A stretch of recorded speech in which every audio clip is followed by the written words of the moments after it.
1971, San Francisco.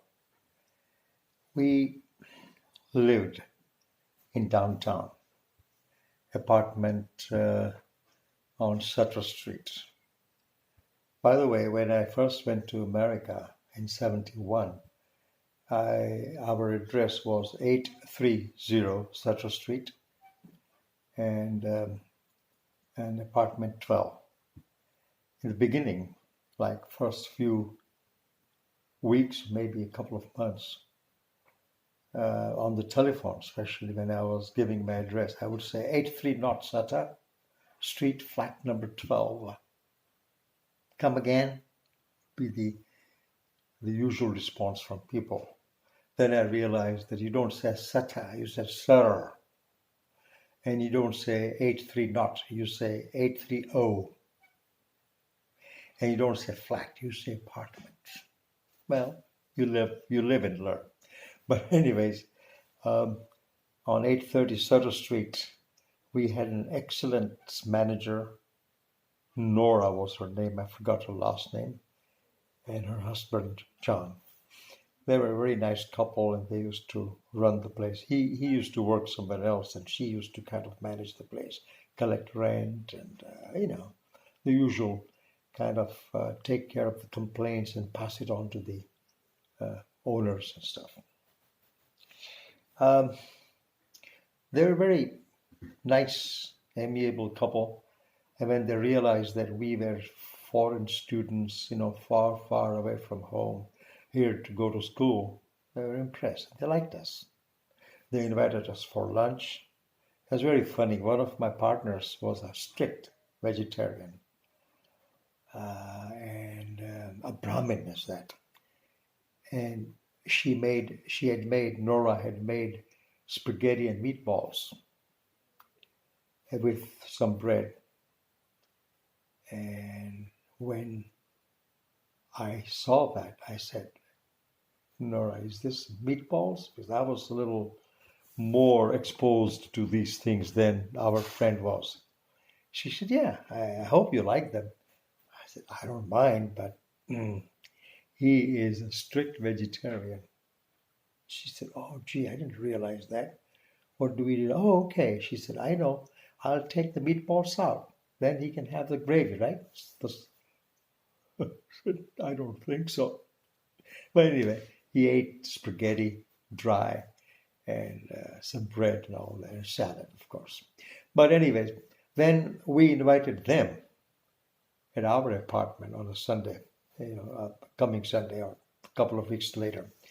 And they both came and had typical Indian Gujarati type of food, because one of our friends, Vittal Patel, was an excellent cook, and he made a lot of dishes, for all of us, especially for the couple, Nora and John. And they liked it. They found it a little too spicy, a couple of things, but they enjoyed it. And then they were looking around. He said, where is your television? We said, we don't have a television. He said, what? You don't have a TV? Nope, we don't have a TV. He said, how is that possible? You have to have a television. Okay, we have an extra, I said, and you can have that. It's a black and white. It's a big, heavy one, but hey, you can carry it. Of course, two of you will be needed to carry it up. There was an elevator, lift, so we got a huge, 21 inch. That was huge in those days. Huge television. Brand name was Admiral, Admiral. Worked well. Had a beautiful, very clear picture, and we enjoyed it. It was with us for a while, about 4, 5, 6 months, and then suddenly started giving trouble. We would tap it and it'll work, and then again it'll go off, and then you tap it again and it'll work again. So it kind of, went on for a while, and then suddenly one day it just stopped. So we thought, let's take it to a local TV repair shop, which we knew was about 3 or 4 blocks down. So one of us went to the shopping center, stole, actually borrowed is the right word, borrowed a shopping cart, brought it downstairs. We took the television down and the elevator, put it on the shopping cart, and took it to the shop, TV shop. TV shop guy, he put the TV on his counter and he looked at the TV and then he looked at us. He said, "Oh, okay." He said, "Wait a minute." And then he took a big screwdriver, a dismiss, and opened the back. He said, "Aha, I knew it." I said, "What?" He said, "This television was stolen from my shop here." I said, "What?" He said, "Yes, this is a stolen property. How did you get it?"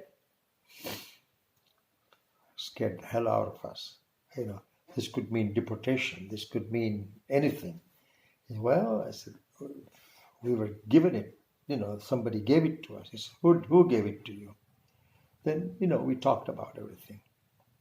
Uh, he said, "Well, let me show you something." So he opened the drawer, a filing cabinet, and then dug in and then found out a report, a police report we had, filed. Sure enough, Admiral 21-inch black and white TV, model number so and so, and the serial number even matched from the back of the TV. He said, "This is my TV." I said, "Okay, we got it." Then when we mentioned about the landlord, so we had his phone number. So I had it in my wallet, so I gave it to him, and he called. And then he found out that the TV was left in one of the flats, one of the apartments, when somebody checked out. So that person must have stolen it and used it for a while. And when they moved, they left the TV right there. So that got us out of the mess. But we lost the television. We always still remember that television. Admiral. Well, that was one heck of a story, wasn't it? When we got back and when we spoke to John and Nora, they said, "We are sorry, guys. We didn't mean to put you in a fix like that. But we didn't realize it was stolen. It was just sitting there, because since this man had checked out, had left with some of other stuff in the flat, we had this TV. It worked, so we left it in the basement, hoping that somebody might want to use it or that he may come back to claim it. Anyways, so that's our first television in America. How did you like that, guys?